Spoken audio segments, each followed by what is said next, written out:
Boa noite, irmãos e irmãs, mais uma vez. Agora vamos iniciar aqui a leitura, né, do livro do irmão Brucencho aí, A Procura, e no tópico Disciplina na Igreja, né?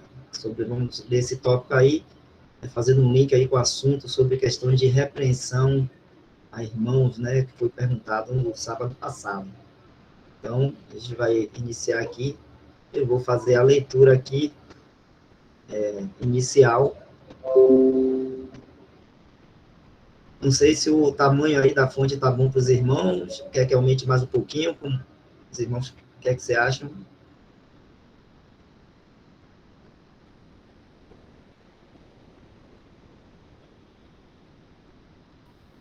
Se der para aumentar um pouco, porque essa barra do lado aqui não usa, né? Deixa eu aumentar aqui mais. Melhorou? Agora tá bom. Pronto.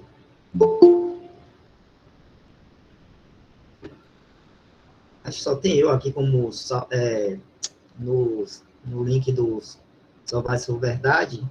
Aí, às vezes, eu tenho que mudar para receber os irmãos. Não sei se Michel pode entrar também por esse link aí, porque enquanto eu leio, se chegar alguns irmãos, vai ter que estar recebendo. E Michel? Não, vou mudar, tá certo.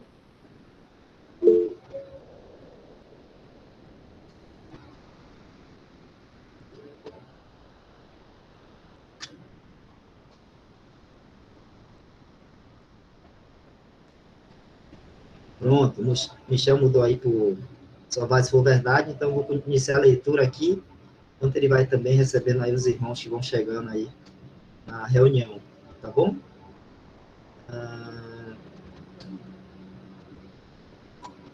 Disciplina na igreja. Disciplina na igreja. Uma assembleia bíblica também exercerá disciplina quando necessário. Se os anciãos que cuidam do rebanho virem uma pessoa com um mau comportamento, de alguma forma, eles vão agir para corrigi-la. Hebreus 13, 17. Isto será feito para a glória do Senhor, mas também em amor para com o indivíduo que está se extraviando. Eles vão se sentir responsáveis por agir a este respeito, porque sabem que a palavra de Deus diz: livra os que estão destinados à morte e os que são levados para a matança, se os puderes retirar. Se disseres, eis que o não sabemos, porventura aquele que pondera os corações não o considerará? E aquele que atenta para a tua alma não o saberá? Não pagará ele ao homem conforme a sua obra? Provérbio 24, 11 a 12. Como vigias sobre o muro, eles são responsáveis por tocar a trombeta, para soar um alerta quando vem algum perigo. Ao fazê-lo, eles livram a própria alma deles, porque Deus os considera responsáveis. Vou dar uma paradinha aqui para a gente ler esses textos bíblicos aqui. Não sei se o irmão Pneu quer fazer algum comentário aí, enquanto eu vou abrindo aqui esses textos bíblicos.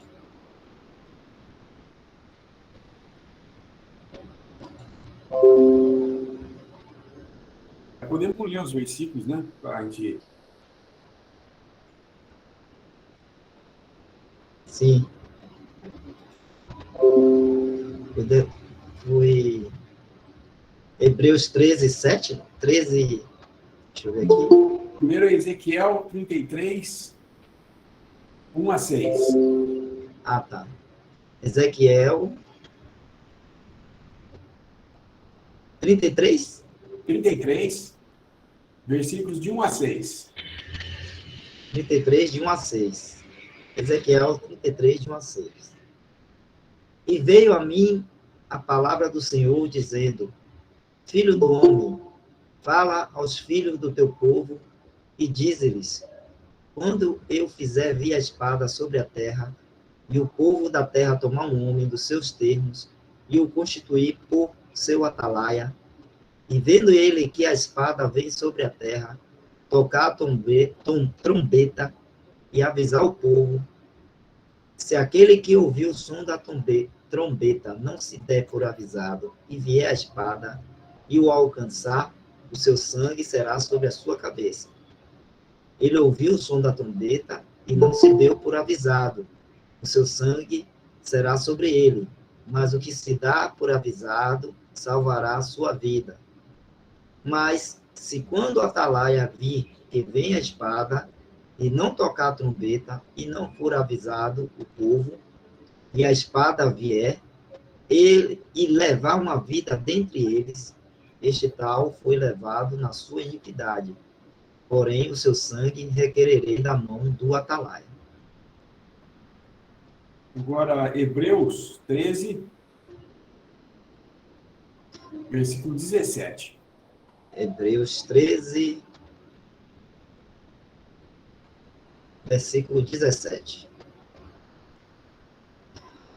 Obedecei a vossos pastores e sujeitai-vos a eles, porque velam por vossas almas como aqueles que hão de dar conta delas, para o que o façam com alegria e não gemendo, porque isso não vos seria útil.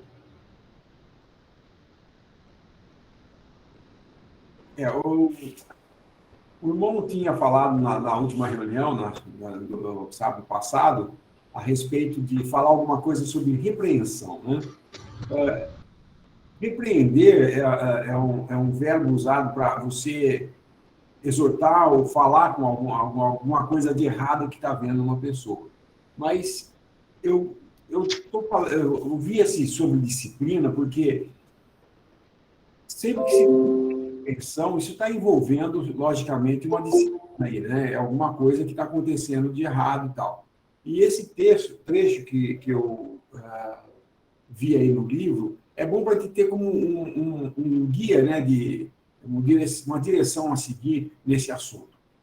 Não é um assunto fácil de falar, porque nós temos que ser muito cuidadosos na questão de quando há necessidade de intervir na Assembleia a respeito de alguém que está fazendo qualquer coisa que não está em sintonia, que a gente está vendo que está indo para um lado que pode trazer problema, sempre existe, de um lado, o que está excedendo em desobedecer.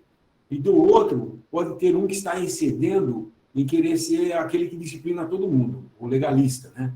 Então, por um lado, nós temos um liberal achando que pode fazer tudo, é livre para fazer agora a vontade da carne, e tem um outro que acha que tem que criticar todo mundo, porque ele tem que colocar em ordem a Assembleia, porque ele acha que a Assembleia, a função dele é essa. Quando nós lemos aqui em Hebreus 13, que fala, obedecei os vossos pastores, essa palavra pastores aí, se eu falar isso hoje na cristandade professa aí fora, todo mundo vai entender que eu tenho que obedecer o chefe da igreja ali, onde eu vou, né? Se eu fosse um denominacional, eu iria num lugar onde ali tinha um pastor. Esse pastor teria todas as funções ali e eu tinha que obedecer ele. Todos têm que obedecer. Inclusive, já vi casos de pastores que ameaçam o rebanho de, se não obedecer, se você estiver me desobedecendo, você está desobedecendo ao Deus, isso é um pecado contra Deus e tudo mais. Mas, na realidade, não é esse tipo de obediência, é esse tipo de pastor que está sendo tratado aqui. A Escritura está falando desse pastor aí como um guia, como aquele que orienta, ou ele tem uma supervisão sobre a Assembleia, porque ele não é dono da Assembleia. E também estou cansado de ouvir alguns pastores dizendo, bom, eu tenho a minha igreja, o meu rebanho. Eu pergunto, de quem é o rebanho? Certamente não é desse pastor. Porque nós vemos em Pedro, que ele claramente fala, Pedro fala, de pastorear o rebanho, mas ele fala, quando o sumo vier, o principal pastor, aí ele vai... Nós temos que, quando temos esse dom de pastoreio na Assembleia, fazer isso não como exercendo autoridade, mas usando o dom que foi dado para trazer para a Assembleia um cuidado para com a Assembleia. Então, o pastor, na realidade, nós já vimos isso quando lemos sobre a ordem de Deus, o termo pastor não tem nada a ver com o que se vê hoje na cristandade. Um líder que foi colocado lá por meio de uma hierarquia, que aquela denominação tem um sistema governamental, né, em que as ordens saem lá do primeiro e os outros têm que ir recebendo. Na realidade, é um papado disfarçado, né? É o catolicismo vestido de novo, que foi o que aconteceu nesses movimentos que acabaram colocando também uma central que coordena tudo e que normalmente alguns chegam até a ter impresso aquilo que vai ser falado na reunião. Então, você recebe o papelzinho já com o hino que vai ser dado, o assunto que vai ser falado e o horário de cada coisa. Aqui entra o coral, aí todo mundo senta e o coral entra e canta bonito. Agora, o pastor vai trazer a palavra, aí o pastor faz a palavra. Agora, mais um hino, então canta um hino. E o hino é aquele que está ali naquele papelzinho, que algumas vezes vem lá do centro da principal, da catedral principal lá. Mas nós não vamos ficar falando disso aí a respeito de assembleia, de denominação. O que eu estou querendo dizer é que essa palavra pastor não tem a conotação que hoje tem. Não pensem nesse pastor como aquele que, na realidade, na Bíblia, ou na palavra de Deus, quando se fala de pastor, não é aquele que ministra, mas aquele que cuida, que pastoreia. O pastor tem a função de manter as ovelhas, de ver aquelas que têm problema, auxiliar aquelas que estão se atrasando, aquelas que não estão se alimentando bem, trazer para pastos mais verdejantes. Isso é um trabalho de cuidado da Assembleia. Não tem nada a ver com o ministério da palavra e edificação. Tem com a manutenção da saúde da Assembleia. E tem irmãos que nós reconhecidamente vemos entre nós que têm cuidado pela Assembleia. Raramente ele fala alguma coisa na reunião, mas ele está sempre se comunicando com os irmãos, falando, ô irmão, você está meio ausente, por que você não está vindo na reunião? Algum problema? Posso te ajudar? E se dispõe a ajudar, sente e conversa. Isso seria, na realidade, a função de um verdadeiro pastor, um que verdadeiramente tem o dom de pastoreio.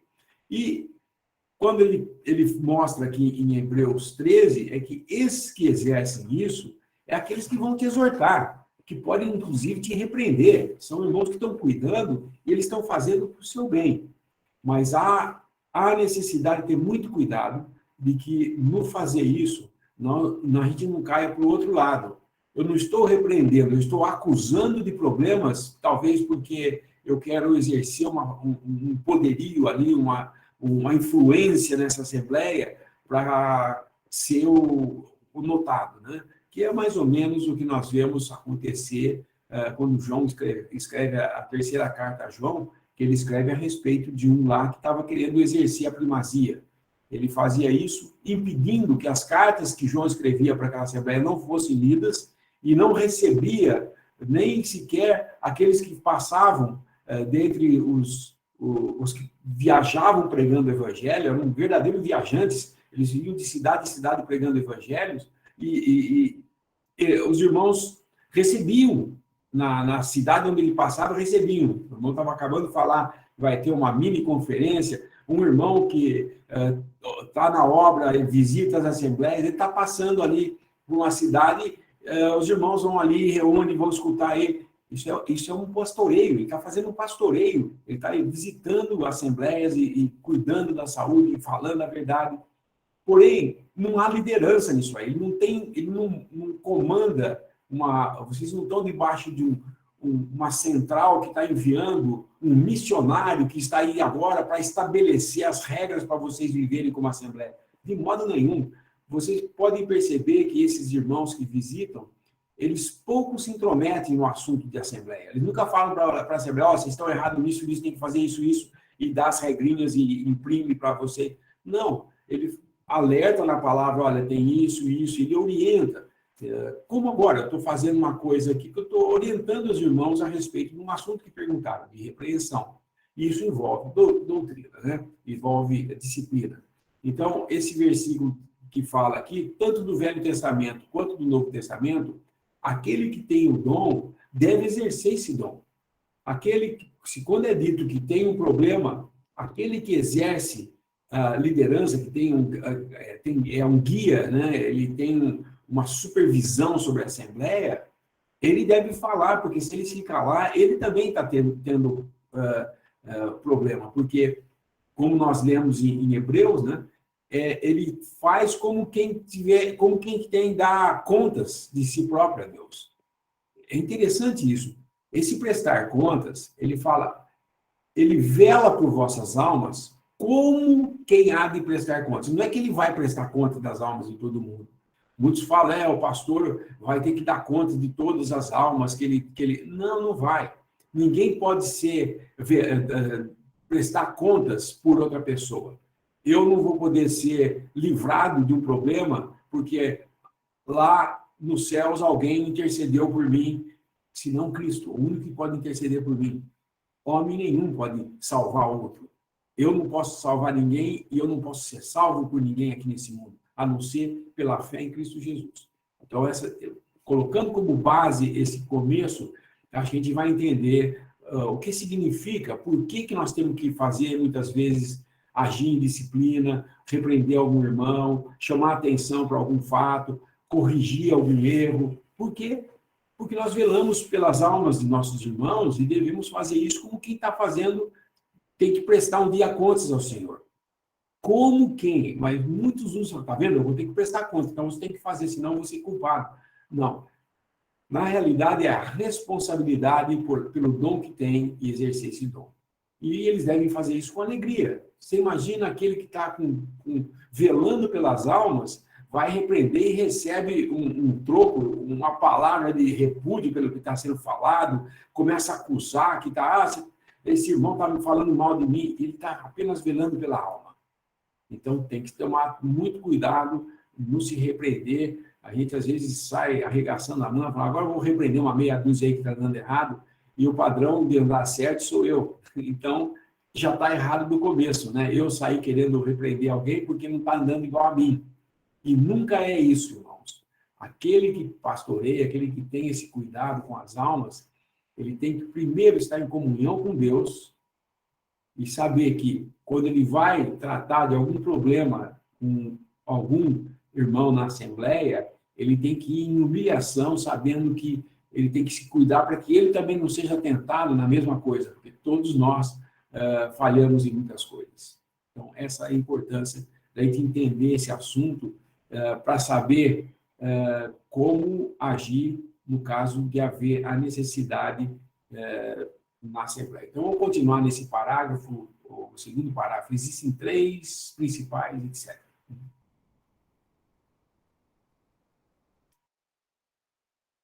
Ok, vamos continuar então, né?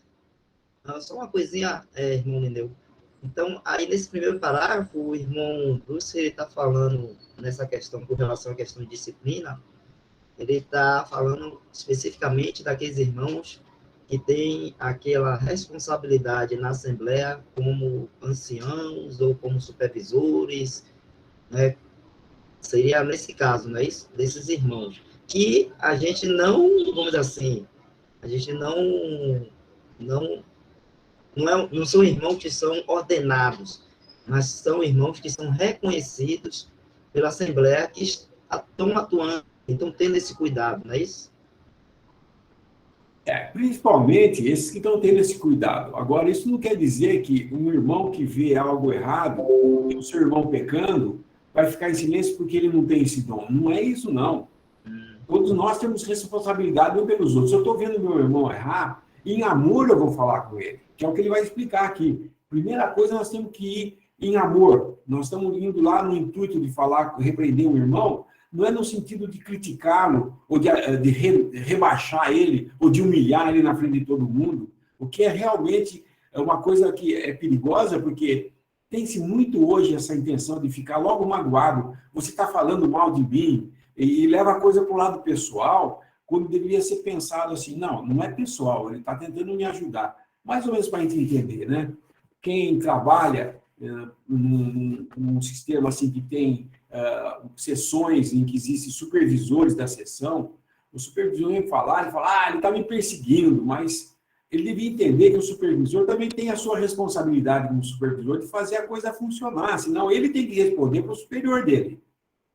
Então, a coisa funciona nesse sentido. Todos nós, diante de Deus, temos responsabilidade com os nossos irmãos de dar o bom exemplo, de andar corretamente, e se alguém é encontrado em alguma falha, e você tenta ir lá ajudar, e você convence esse irmão, você ganhou uma alma, você tirou ele de um monte de problema que ele ia mais à frente, porque se vai deixando a coisa acontecer, depois fica muito difícil, viu?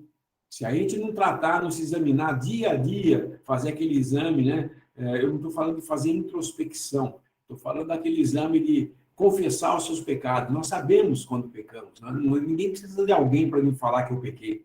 Nós temos consciência disso, porque nós temos o Espírito Santo agora. E quando perdemos a comunhão com o Senhor por causa do pecado, ou por causa de alguma falha no temperamento, agredimos nosso irmão com palavras ou com atos, também é um modo de você entristecer o Espírito. Ele quer que nós todos vivamos como irmãos, né? Mas quando isso não acontece, há necessidade de se entrar aí com pelo menos um entendimento, tentar trazer paz na Assembleia, né? E isso é o modo de fazer. Realmente, mas quando tem aqueles que exercem, se esmeram em fazer isso, eles devem receber dobrada honra, né? Fala a palavra, porque eles se afadigam na palavra para trazer para o irmão alguma coisa e não deve nunca ser tratado como alguém que está só vendo erros e defeitos e nunca faz nada por mim, aquele negócio de vitimismo, né? Ser vítima, estou sendo vítima de perseguição na minha Assembleia. De modo nenhum. Perdão. Ok, vamos continuar aqui então a leitura. Existem 3 principais áreas de preocupação em que um indivíduo pode se tornar falho.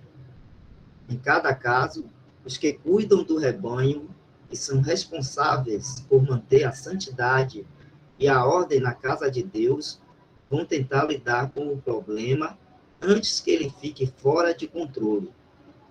Se eles puderem corrigir o curso que uma pessoa está percorrendo antes que atinja um ponto em que a Assembleia deverá colocá-la fora da comunhão, terão feito um bom trabalho e terão livrado essa pessoa de muita dificuldade e sofrimento em sua vida.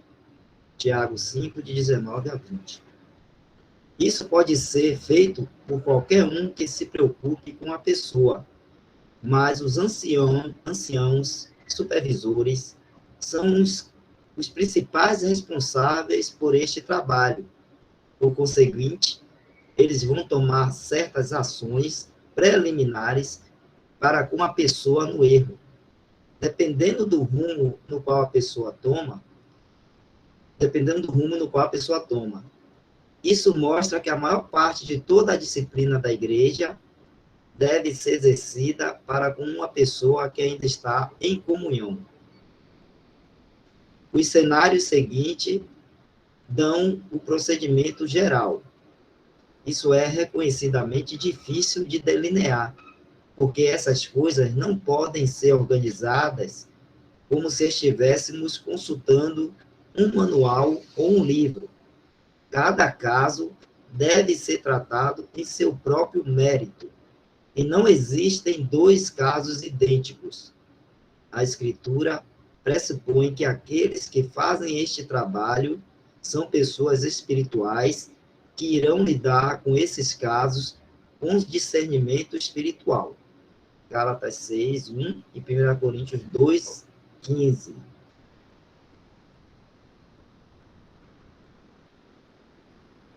Irmão, Deixa eu só fazer um comentário. O que é importante aqui a gente ver, aquilo que eu tinha falado. Se você vê alguma coisa, não só aqueles que são os supervisores ou aqueles que trabalham, né, cuidando da Assembleia, mas se você vê alguma coisa e você vai e corrige o curso que a pessoa está tomando, você livrou ele de um monte de problema.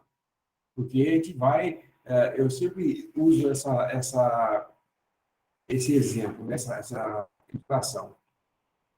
Alguém se encontra perdido, né? Eu estava andando e, de repente, eu não sei mais onde estou, né? Aí ele começa a ficar preocupado, começa a pedir informações, e aí se descobre que ele está a 1 quilômetro de distância de onde ele queria estar. Eu falo, ele se perdeu já num quilômetro? O primeiro, ele saiu de casa, pô, já está a 1 quilômetro de distância de onde... Não.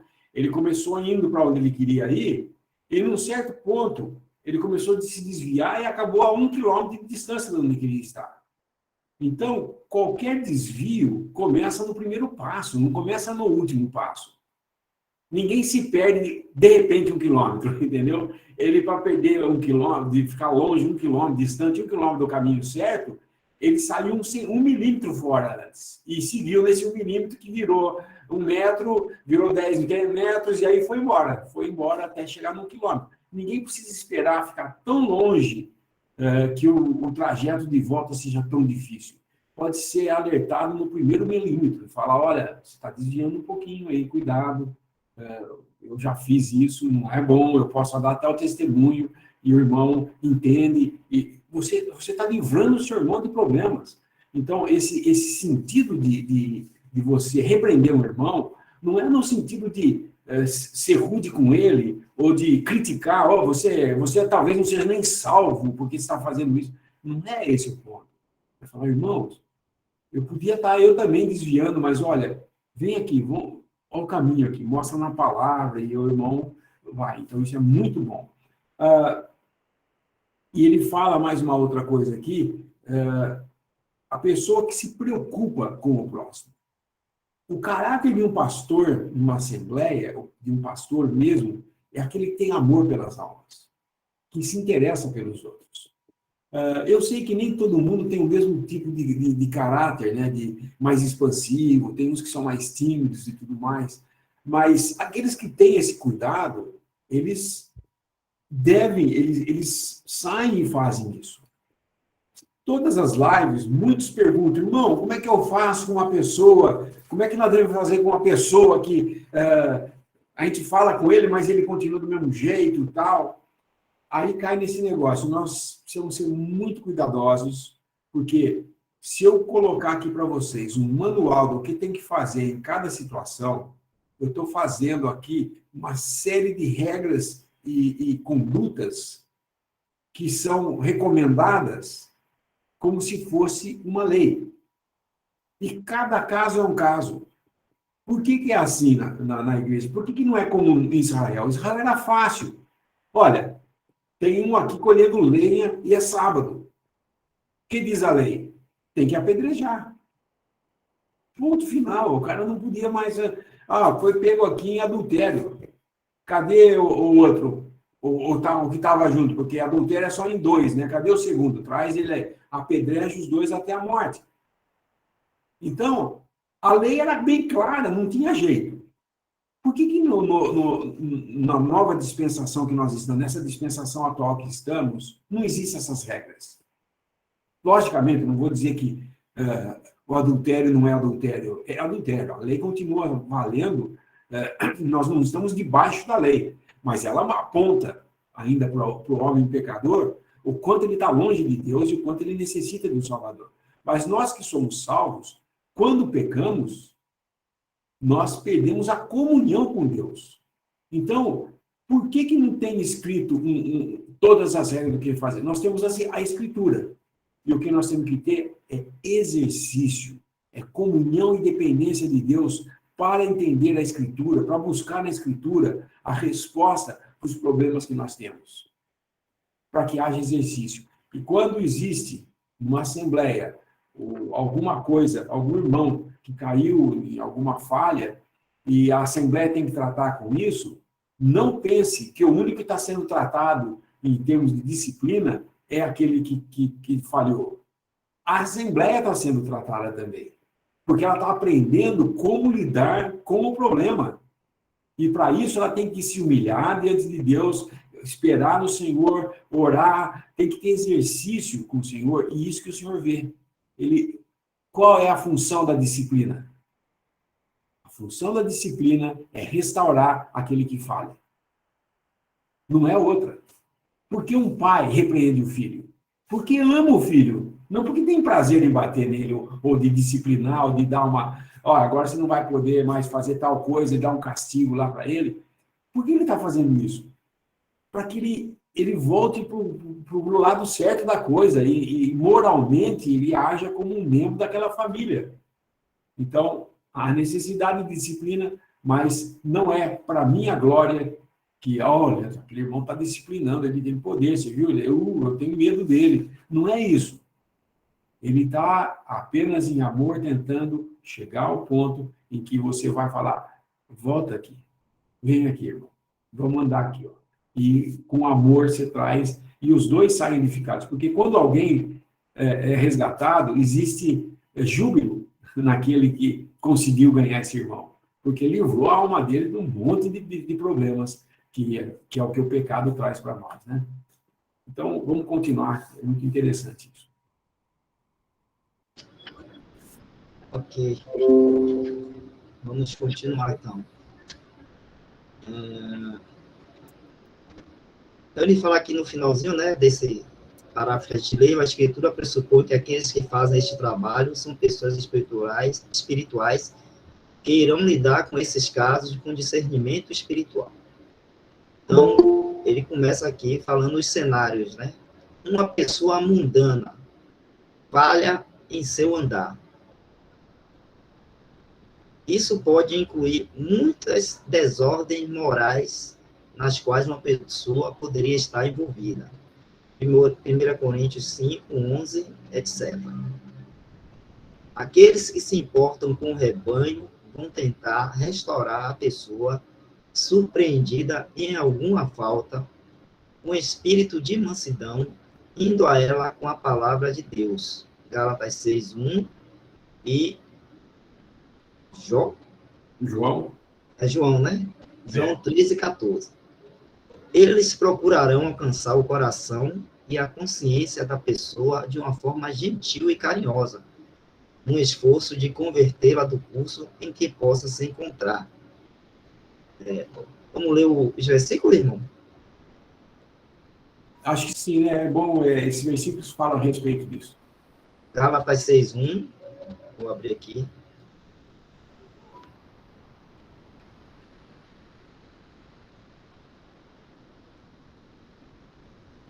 Gálatas 6, verso 1. Deixa eu ver se está aparecendo aí.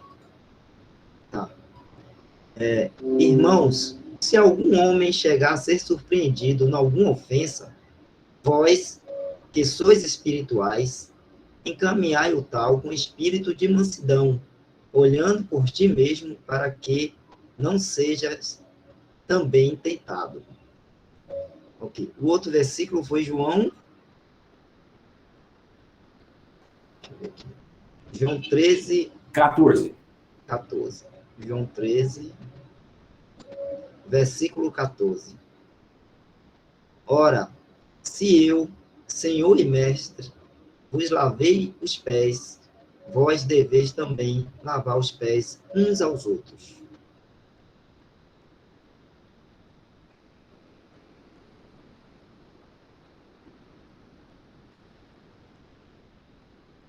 Vamos continuar, então, aqui a leitura, né?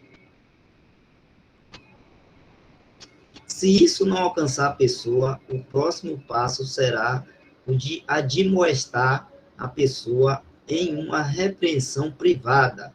1 Tessalonicenses 5,14. Isso seria mais firme e direto. Então, vamos ler 1 Tessalonicenses 5,14 e depois, irmão Lina, você poderia também dar uma comentada sobre essa palavra admoestar, que seria assim, admoestação, no caso.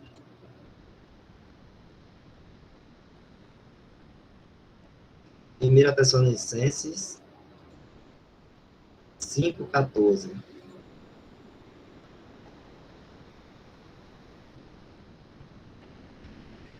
Rogamo-vos também, irmãos, que admoesteis os desordeiros, consoleis os de pouco ânimo, sustenteis os fracos e sejais pacientes para com todos.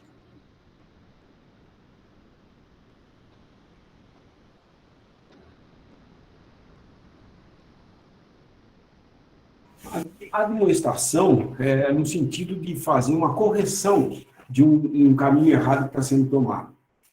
Seja ele não necessariamente um pecado. Paulo admoesta os irmãos várias vezes. Eu creio que a gente pode entender a admoestação mais ou menos como, olha, dá um alerta, olha, cuidado, hein? Isso não é um bom caminho. Não vai por aí, não. Isso é um alerta, isso é uma demonstração, é um conselho revestido de amor. Então, por exemplo, você está andando no campo, você vê uma cerca assim, e está lá, cuidado, cerca elétrica. Então, ele tá tentando prevenir você. Agora, se você quiser testar se ela é elétrica ou não, é outra coisa. Mas ali está um aviso que deveria ser respeitado, né? Porque ele é um aviso que está visando cuidar da sua vida. Você poderia morrer se tocar naquela cerca.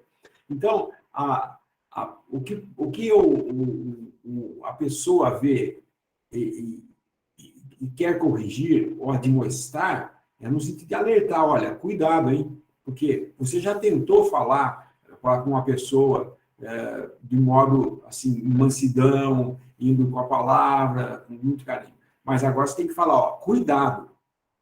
Isso é um passo além de apenas tentar restaurar a pessoa do caminho, é falar, cuidado, porque eu sei que você está indo por esse caminho aí. Entendeu? Dá para ver que está indo nesse caminho. E nós sabemos como é que funciona, muitas vezes, há várias desculpas, todos nós usamos esse subterfúgio, né? A gente sempre tem alguém que é o culpado, menos eu. Isso daí é herança, meus irmãos. Adão, quando o Senhor falou, onde estás, né? A mulher que tu me deste. Então, a culpa era da mulher e de Deus que deu a mulher para ele, menos dele. Mas ele comeu conscientemente. Eva foi enganada, mas Adão não foi enganado, não. Ele fez aquilo conscientemente. E isso foi o pecado, o grande pecado de Adão, né? Desobedecer a Deus conscientemente. Na realidade,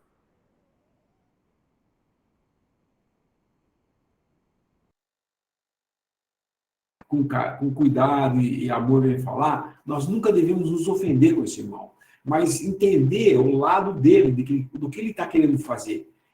Ao contrário, deveria agradecer, obrigado, irmão, e procurar realmente se restabelecer com Deus naquilo que está fazendo, o caminho que está tomando. É um exercício, né? E nós diariamente precisamos desse exercício. Vamos continuar. Ok. Se a pessoa persiste em seu curso, mas não está em um pecado em particular que exija a excomunhão, aqueles que assumem a liderança na Assembleia podem encorajar os santos a se afastarem da pessoa para que sua consciência seja tocada. Assim, ela poderá julgar-se a si mesma. Está em 2 Tessalonicenses 3, de 6 a 15.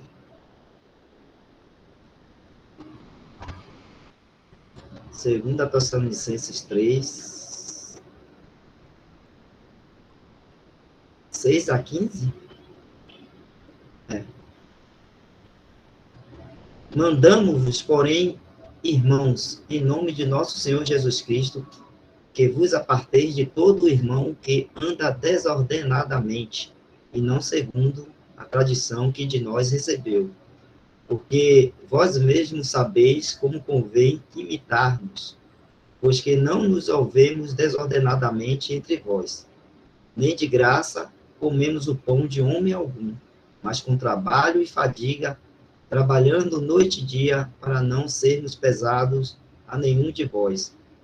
Não porque não tivéssemos autoridade, mas para vos dar em nós mesmos exemplo, para nos imitardes. Porque, quando ainda estávamos convosco, vos mandamos isto, que se alguém não quiser trabalhar, não coma também. Porquanto ouvimos que alguns entre vós andam desordenadamente, não trabalhando, antes fazendo coisas vãs. A estes tais, porém, mandamos e exortamos por nosso Senhor Jesus Cristo, e trabalhando com sossego, como o seu próprio pão.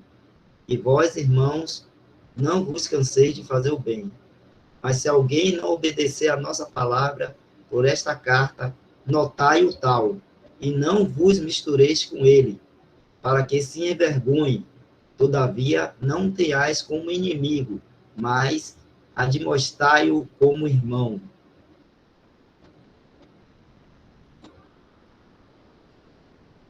O próprio trecho é bem claro, né?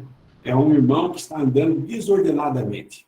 Nós temos que lembrar que as segundas cartas sempre são cartas em que já se está num estado de ruína.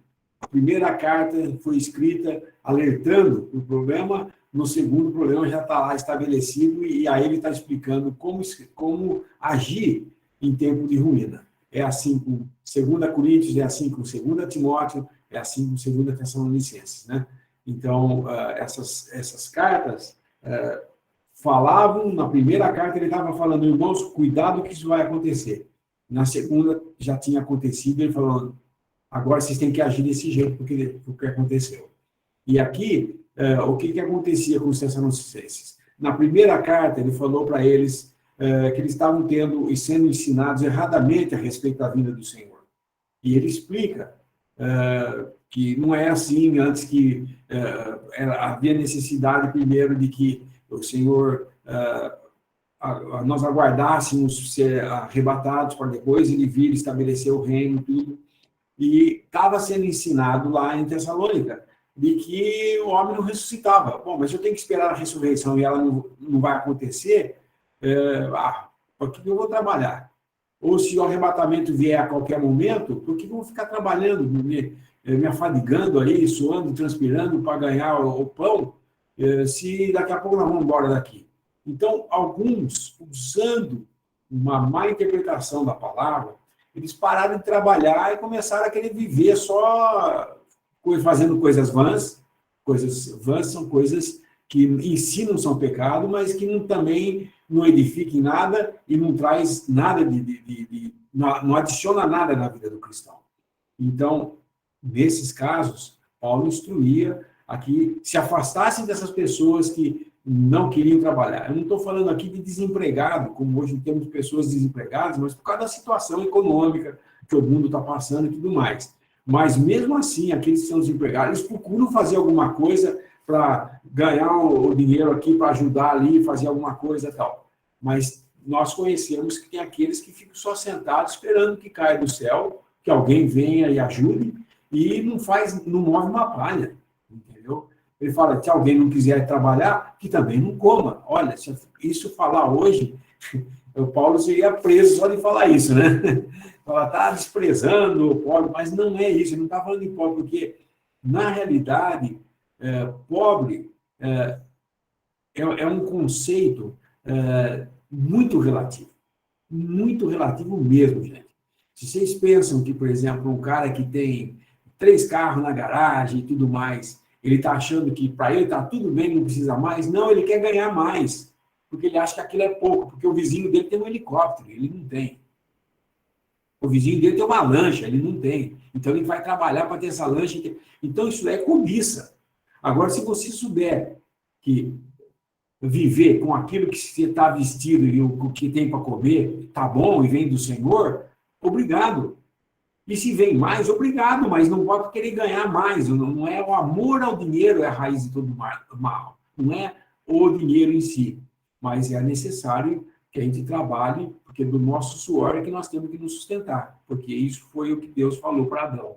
Do suor do teu rosto comerás, né? Então, nós temos que trabalhar. Eu sei que não é uma coisa...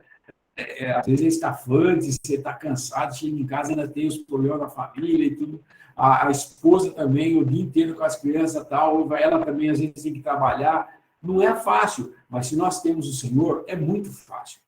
É só agradecer a Deus por tudo que tem e continuar firme e não folgando como esses daqui estavam fazendo. Então, nesse caso, vai um pouquinho além de apenas você tentar mostrar para a pessoa o erro com amor e carinho ou mesmo admoestar. Aqui agora ele fala afastar, mas não tratar como inimigo. Né? Falar, não converso com você, você é vagabundo ou qualquer coisa. Ninguém está falando isso. Dizendo, olha, irmão, você está andando de um jeito desordenado, não posso ter uma boa comunhão com você. Ele vai entender isso, ele vai querer a comunhão com os irmãos. Né? E eu sei que é difícil entender isso aí, porque parece meio desumano fazer isso, né? Mas você tem que pensar que está fazendo isso para salvar essa alma, porque ele já foi tentado conversar com ele, já foi admoestado e ele continua fazendo. Se alguém insiste nesse curso, insiste, não em pecado, mas não é uma coisa que é um pecado que necessite a Assembleia, um fermento que precisa se alimpar desse fermento. Uma conduta negligente, né? Uma negligência, desleixo. Isso daí, nós falamos, está muito desleixada a coisa, irmão. Já falei várias vezes, você continua fazendo isso, e ele vai perceber que existe uma certa coisa. A palavra de Deus nos autoriza isso. Mas volto a dizer aqui o que foi falado no comecinho. Não existe um manual, isso que nós estamos falando, não é como agir. Fala, espera um pouco, vamos ler o que está escrito lá e vamos fazer igualzinho para ver se dá certo. Não é isso, não. Tudo que nós fazemos, essas coisas ele está falando de coisas gerais que a Escritura nos mostra. Mas cada caso nós temos que ir à luz da Escritura e ver o que o Senhor está falando. E em humilhação diante de Deus, esperar que Ele dê a seu tempo certo a luz para agir, né? E, enquanto isso, nós vamos tentando, né, na demonstração, no amor e talvez até, às vezes, evitando um pouquinho ficar se envolvendo muito com uma pessoa que já falou 1, 2, 3 vezes e ela continua do mesmo jeito, afasta dele um pouquinho. Não vá ficar insistindo, porque ele agora tem que tratar com Deus. Só que aí. Ok. Continuando aqui, né? Se um pecado em particular se torna manifesto e exige a excomunhão, a Assembleia deve então agir executando um julgamento de desligamento para tirar essa pessoa que está entre eles. Aí a gente vê em Mateus 18, 18 a 20 e 1 Coríntios 5, de 11 a 13.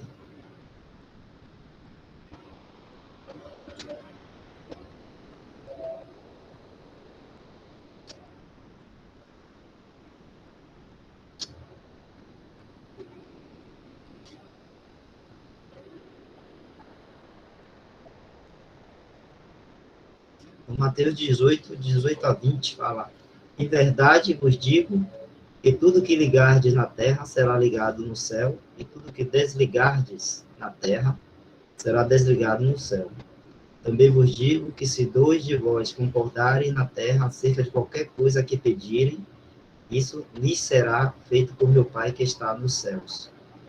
Porque onde estiverem 2 ou 3 reunidos em meu nome, aí estou eu no meio deles.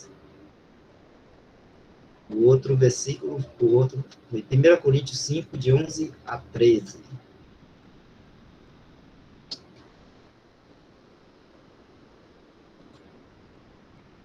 Versos 11 a 13.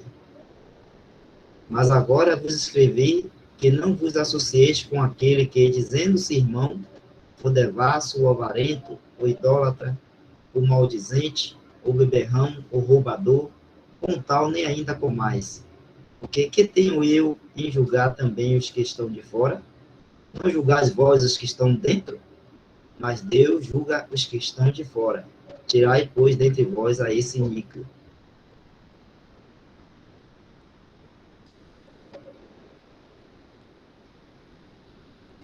Então, por aí nós podemos ver que existe níveis de disciplina, né? Porque ele falou, primeiro, tentar, uma pessoa é pega em alguma falta, com espírito de mansidão, você tenta convencer e trazer essa pessoa. Se isso não surtir um efeito, você admoesta. Se ele insiste em continuar, um afastamento.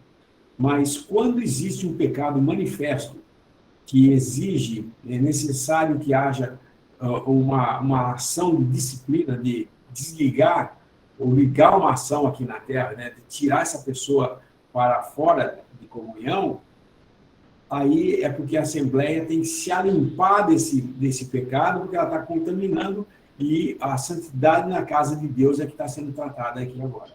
Então, existem níveis. É interessante a gente entender isso aqui, porque muitas vezes a gente tem visto algumas assembleias estão começando, elas ainda não têm um exercício há muito tempo como assembleia, e o irmão faz uma coisinha lá, tem um problema lá, já vem disciplina, já fora de comunhão, e não é assim, a coisa, Deus é muito paciente. A longanimidade de Deus é muito grande. E nós não devemos agir na pressa de fazer essas coisas, mas a gente ir com calma, esperando no Senhor para cada ação que nós vamos tomar, para que não haja da nossa parte um legalismo, né, embutido ali, que na verdade o cara está querendo mostrar que ele é mais santo do que esse irmão que está sendo disciplinado. Isso é a pior coisa que a gente pode fazer para o irmão. Isso é o que afasta muitas pessoas nesses casos de disciplina.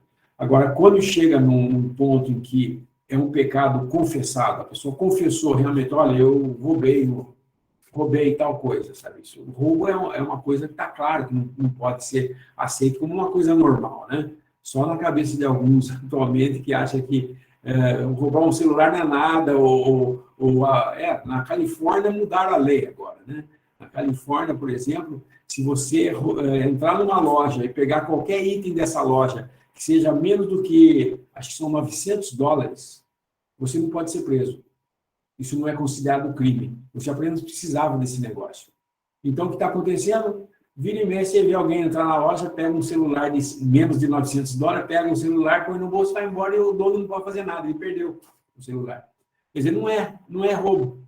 Então, a lei quer mudar o negócio, mas o roubo é roubo para o cristão. O cristão sabe quando está fazendo errado, e se vem um pecado desse, ele tem que ser colocado fora de comunhão, não porque nós estamos punindo ele, mas é porque a Assembleia tem que mostrar que ela viu, reconhece como um pecado, e ela se limpa disso aí, colocando para fora. E quando Deus trata, aí ele é restaurado, e a Assembleia continua, e esse irmão volta restaurado com uma bagagem já de conhecimento do que Deus é. Irmãos, quando há uma disciplina que é tomada para si, entendido como disciplina, e há realmente arrependimento e restauração, esse irmão volta conhecendo mais ainda o que é a misericórdia de Deus. Porque quando você reconhece mesmo o pecado, é que nem Davi, né? Todo lá pomposo, até ele encontrar com Natan, que faz uma pergunta simples para ele, faz uma historinha simples. Um homem que tinha muitas posses, pega a ovelhinha de um súdito seu e mata para dar para o seu amigo que estava visitando.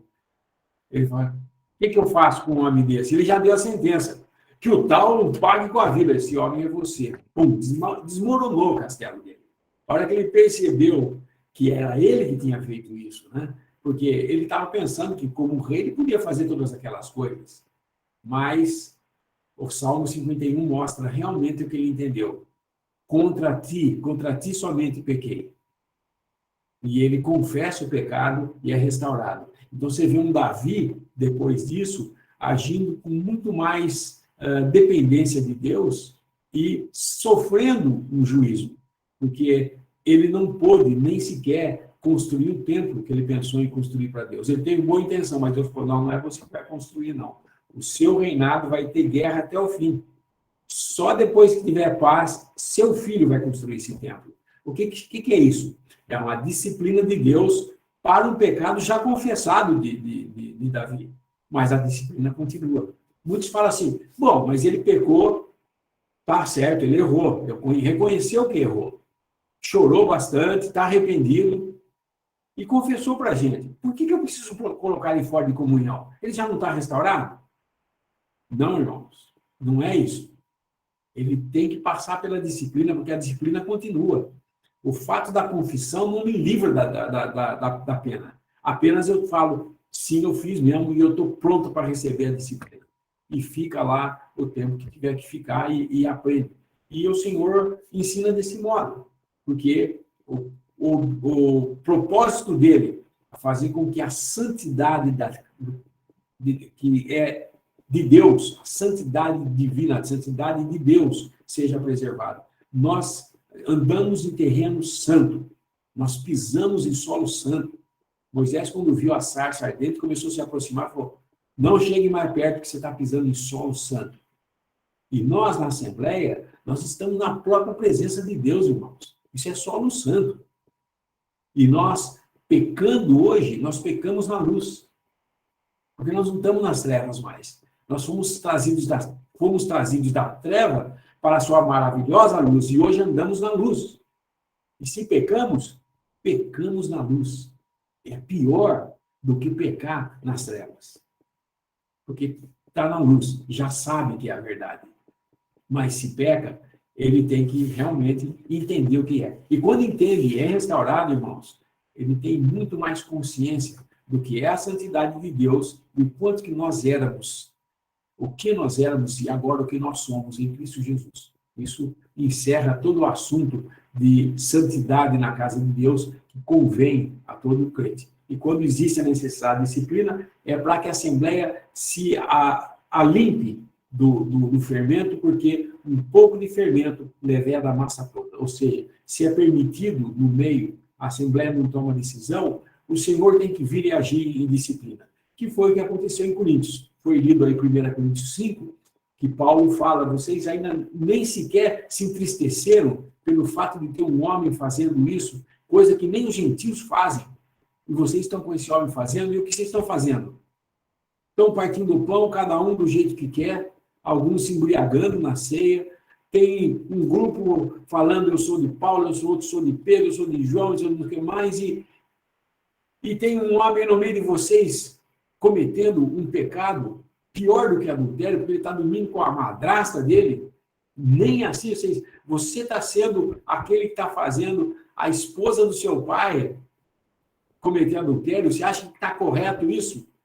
A hora que eles percebem isso e colocam o homem fora de comunhão, ele sai fora de comunhão, e aí é a santidade da casa de Deus que está sendo preservada. A Assembleia tem que se limpar do fermento. Se permitisse eles ali, o que Deus tinha que fazer, o que acabou fazendo. Nós vemos em 1 Coríntios 11, que o Senhor fala, é por isso que há entre vós muitos doentes, não poucos que dormem. Ou seja, o Senhor já estava entrando em governo disciplinar.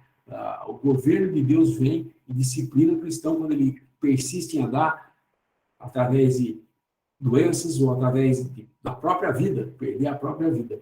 Há pecados para a morte, diz a palavra, e por esse não peço que orem.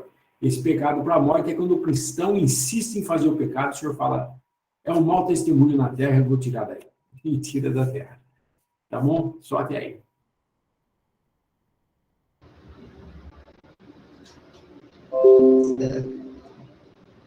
Agora, uma pessoa heterodoxa falha em sua doutrina. A parte anterior a gente leu sobre a pessoa que comete falha em sua prática. Agora é uma pessoa que está cometendo falha em sua doutrina. Esta seria uma situação em que uma pessoa adota doutrinas errôneas, consideradas heterodoxas, de opinião contrária. Ele botou o número 1 ali, vamos ver lá embaixo o que é heterodoxas. É cá embaixo. Aqui, ó, na nota do tradutor, heterodoxo, provém da palavra grega hetero, que significa diferente, e doxa, que significa fé. É o que se opõe aos padrões aos padrões, normas, regras ou a uma doutrina pré-estabelecida. É o que está em desconformidade com a doutrina tida como verdadeira. Então, uma pessoa heterodoxa, né, que está aí contrária a uma sã doutrina, vamos dizer assim, né? Então, de opinião contrária. Ele fala em 1 Timóteo, capítulo 4, verso 1, e 2 João, capítulo 9. A gente lê aqui os versos, irmão, ou a gente continua na leitura? O que você acha?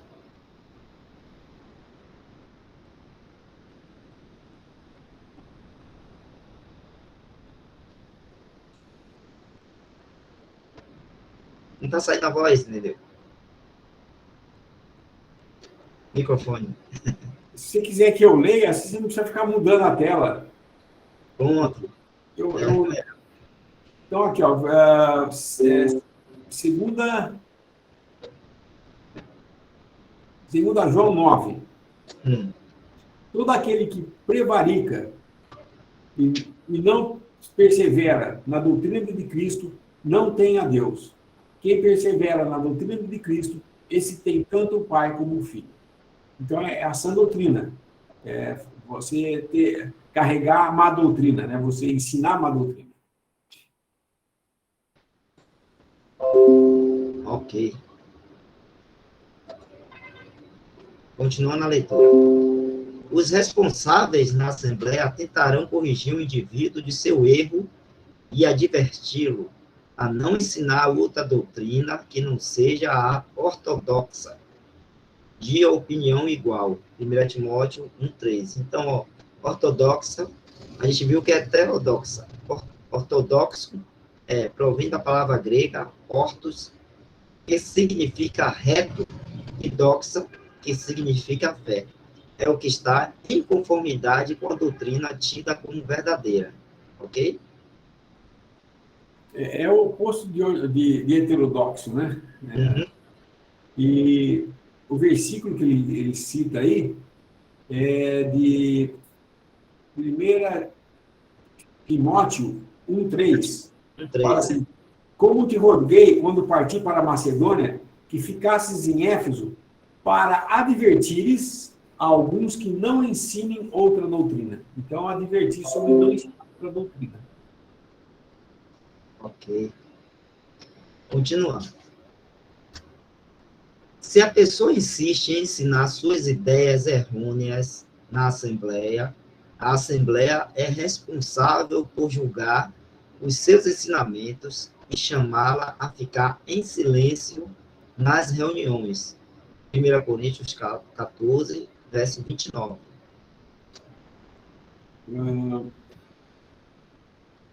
Primeira coisa. 1 Coríntios 14, verso 29. Vou pegar aqui 14. 29. E falem 2 ou 3 e os outros julguem. Certo. Isso poderia ser chamado de a disciplina do silêncio.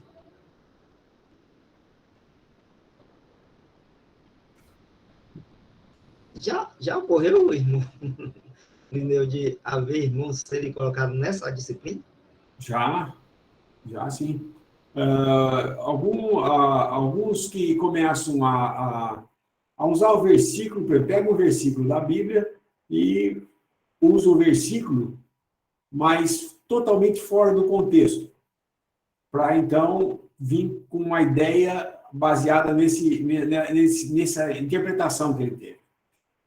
A palavra de Deus não é interpretada. A interpretação da palavra de Deus é pela própria palavra de Deus.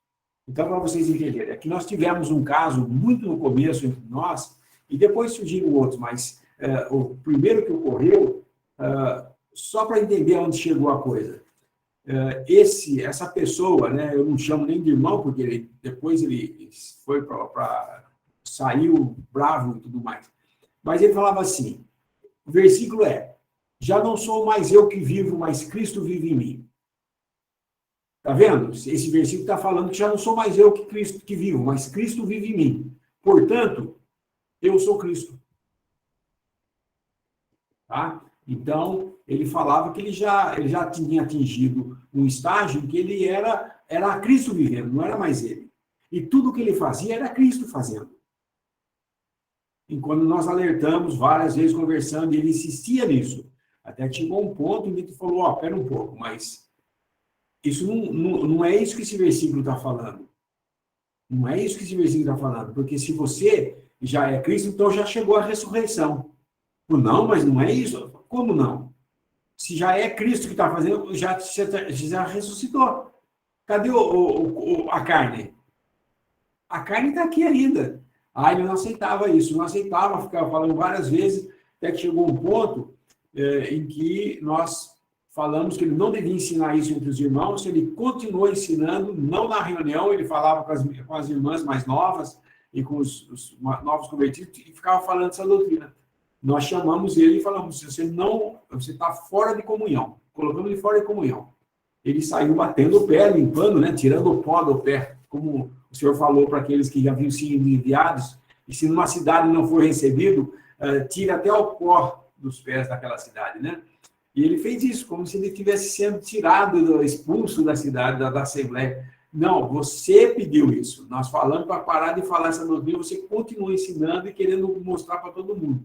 Então, ele foi colocado fora de comunhão, pediu o silêncio, ele não fez, aí ele foi colocado. Isso foi um processo que demorou uns 3, 4 anos, tá? Não é uma coisa que acontece assim, não. Foi acontecendo gradativamente. Então, existe. Já recebemos uma vez a visita de um irmão dos Estados Unidos que ele tinha um problema na Assembleia lá de umas coisas que ele falava e os irmãos tinham silenciado ele. E ele veio para cá e foi lida a carta dele, estava em inglês. E o irmão, na hora de ler a carta, leu que ele estava em feliz comunhão. Mas a carta não dizia que ele estava em feliz comunhão. A carta dizia que ele estava visitando e que só que ele estava silenciado por causa de... Estava silenciado na Assembleia. Ele não falou nada na reunião. Ainda bem, né? Mas ele podia falar, porque ninguém... Acho que ele nem entendeu que nós falamos que ele estava em feliz comunhão, né? Mas, na realidade, quando terminava a reunião, ele sentava assim e as pessoas iam conversar com ele, ele fazia uma rodinha e começava a querer ensinar. Nós fomos lá e falamos, olha, não faz isso aqui, não. Ele parou de fazer, entendeu? Porque lá nos Estados Unidos não fazia, ele achou que vindo aqui no Brasil podia fazer. Não fez aqui também, porque a disciplina aplicada lá chegou até nós, pela carta de apresentação dele, de recomendação, né? Recomendava, ele podia partir o pão, ele não estava sem partir o pão, mas ele não podia falar dessa doutrina, ele não podia ensinar essas coisas. Entendam, ele vai falar mais à frente aí, se a gente continuar, isso aí são doutrinas, assim, divergentes, não é tão grosseira como esse que falava, eu sou Cristo, né, é Cristo que vive, então é Cristo que está fazendo tudo isso. Até nós perguntamos, quando você peca, é Cristo que está pecando? Ele confirmou que era. Aí, então, era a pessoa do Senhor que estava sendo atacada fora. Você não tem mais lugar aqui, nós fizemos para fora. E era tudo gente jovem aqui, que não sabia muita doutrina, mas nós agimos no Espírito, o Espírito Santo nos ensinou isso. Eu, por experiência, posso dizer, se a gente confia, há uma ação da Assembleia e o Senhor outorga essa autoridade e ele mantém essa autoridade na Assembleia. E quando falhamos, ele nos corrige também, como Assembleia, né?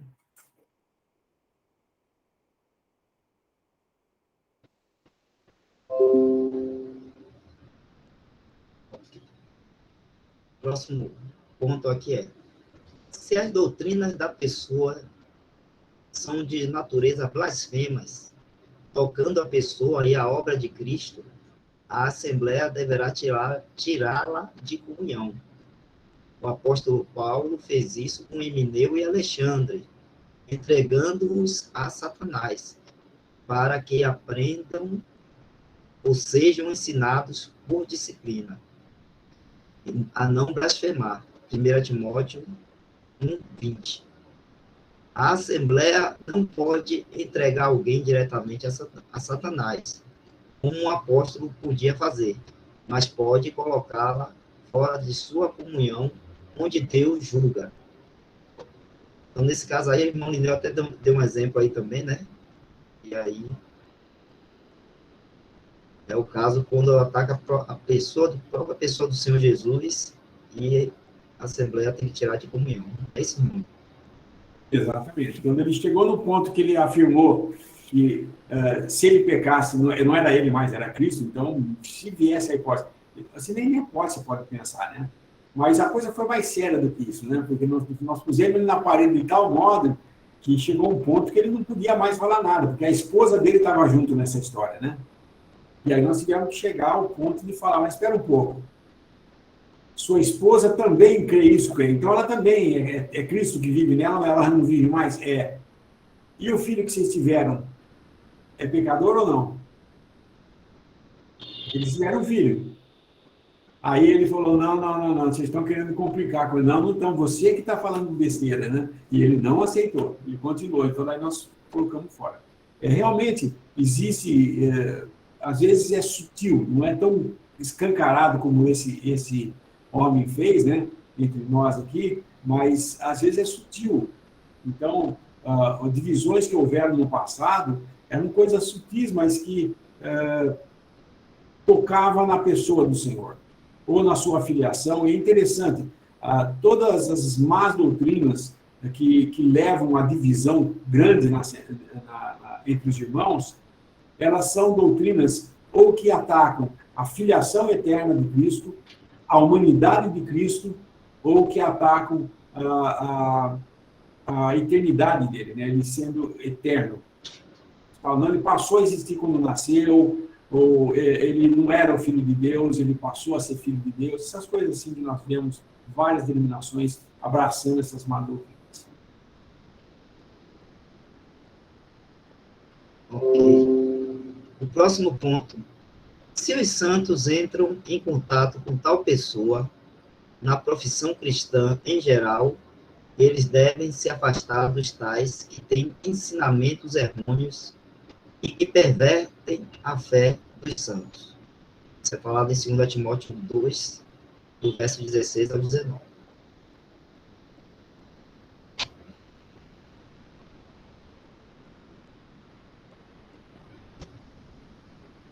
Quer que eu leia?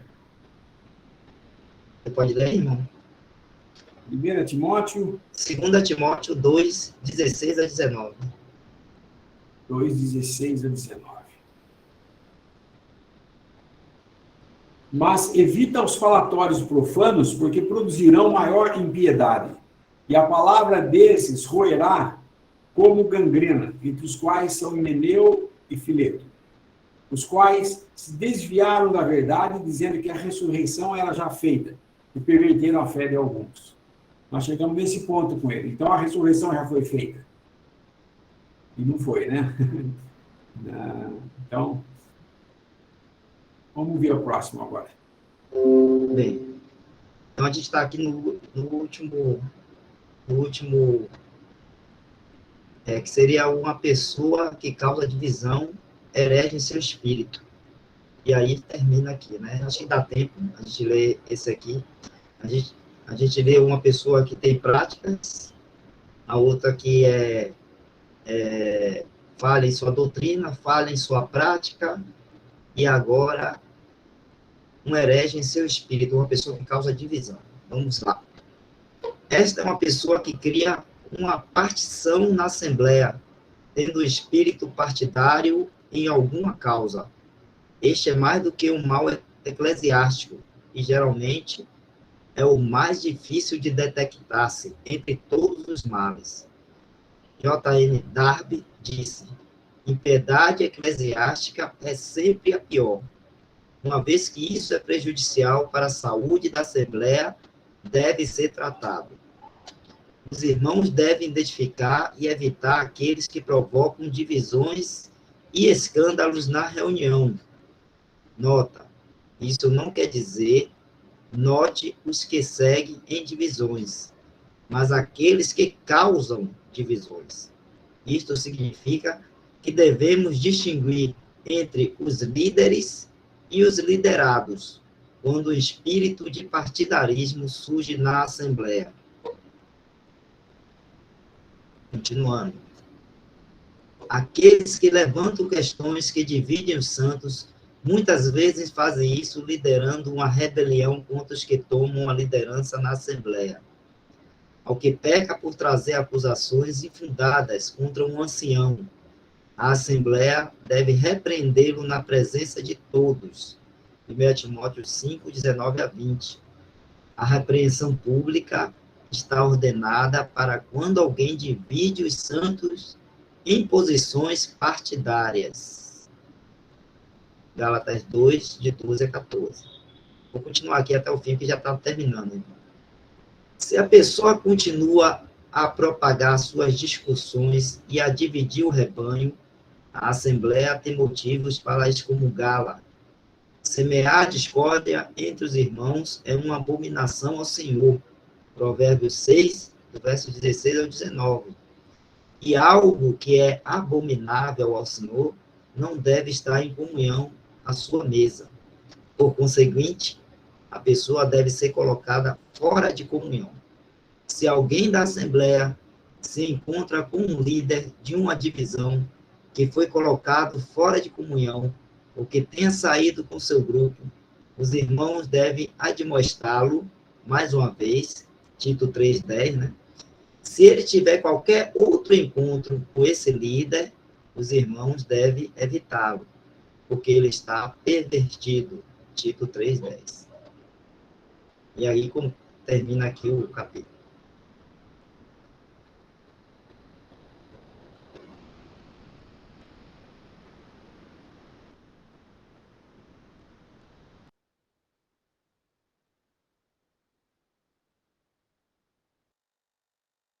Nós temos que sempre identificar, quando existe um espírito de divisão, sempre tem aquele que é o líder da divisão, né? Aquele que é o cabeça.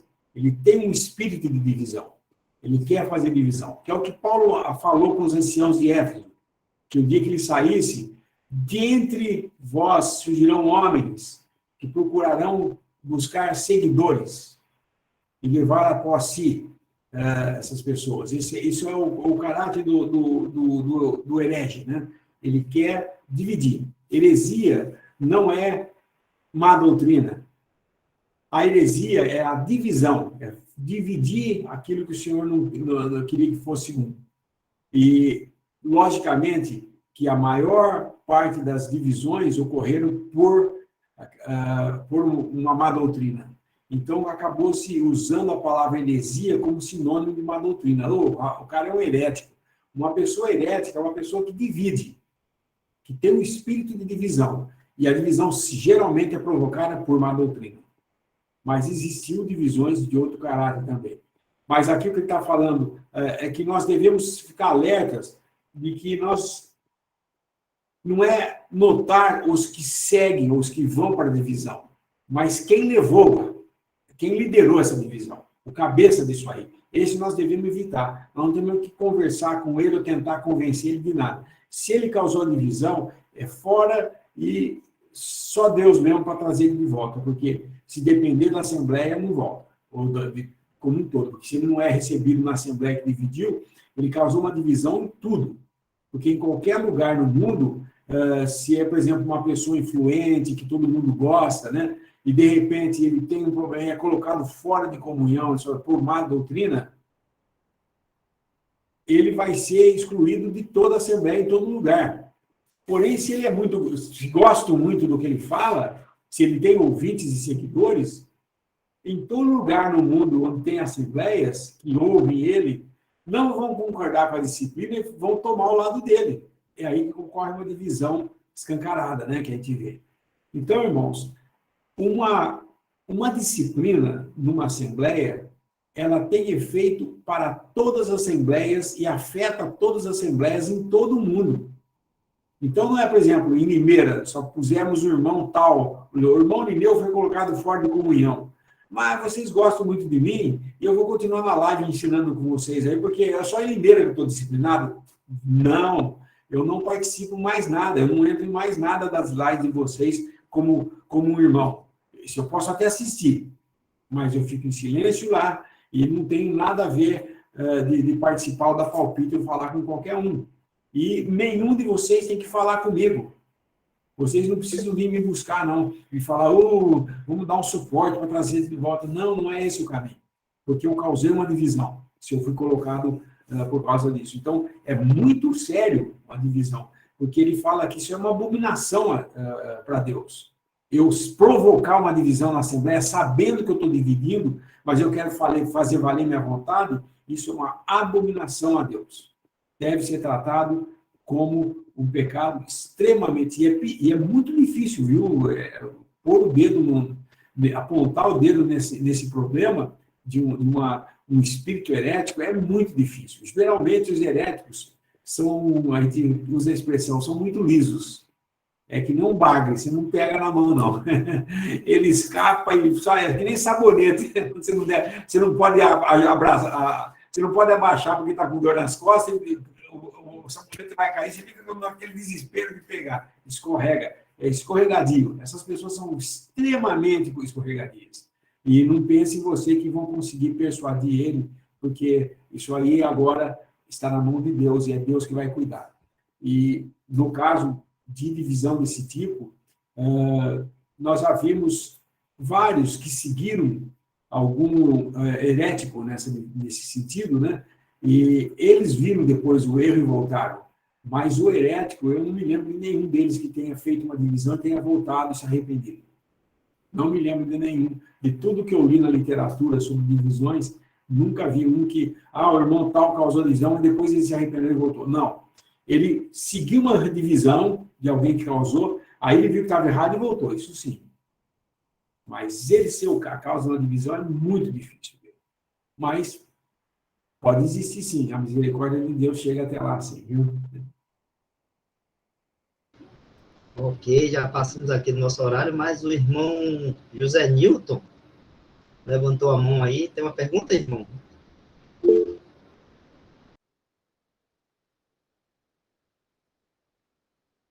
Deixa eu olhar aqui a pergunta do irmão José Newton. Irmão, a doutrina comportamental de divisão não é observada pela Assembleia antes de permitir a comunhão à mesa do Senhor? Ou esse irmão divisor seria um pseudo-irmão e escondia esse comportamento de divisão muito perfeito aos anciãos da Assembleia?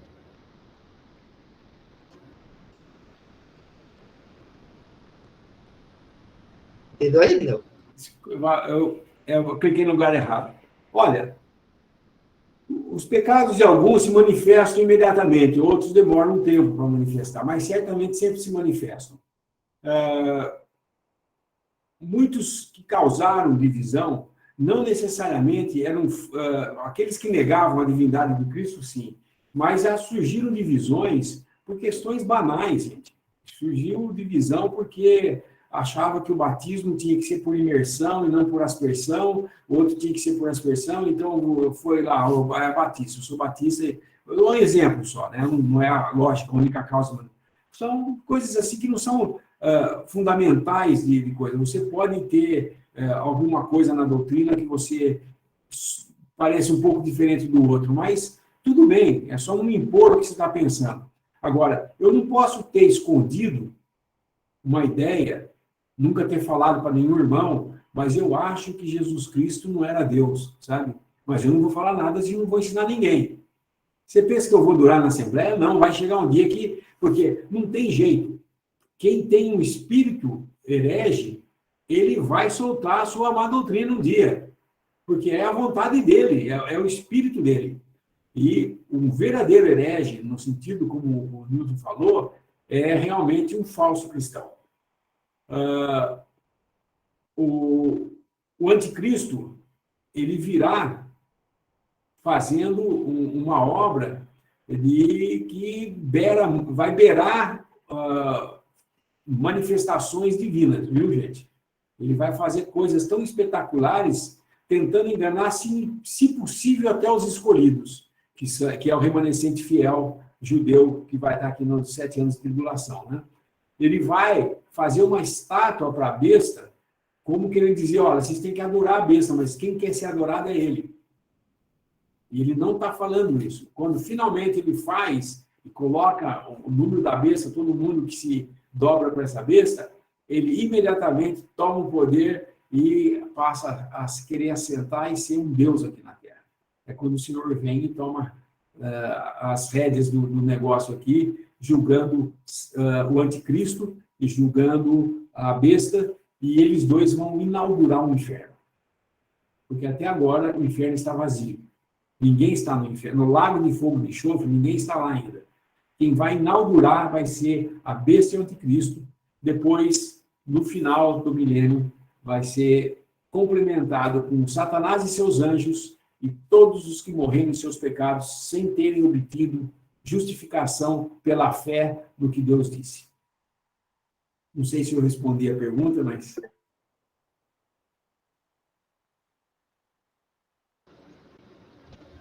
O irmão agradeceu, né, pela resposta. Muito bem, irmão, chegamos, né, já no nosso horário. Ainda bem que deu tempo a gente ler todo, né, aquele capítulo ali que o irmão sugeriu, do livro do irmão Bruce Einstein, e deu também para ser comentado todos os trechos ali. E, né, quanto a essa questão de repreensão, acho que sempre a palavra de Deus manda a gente admoestar os nossos irmãos, né?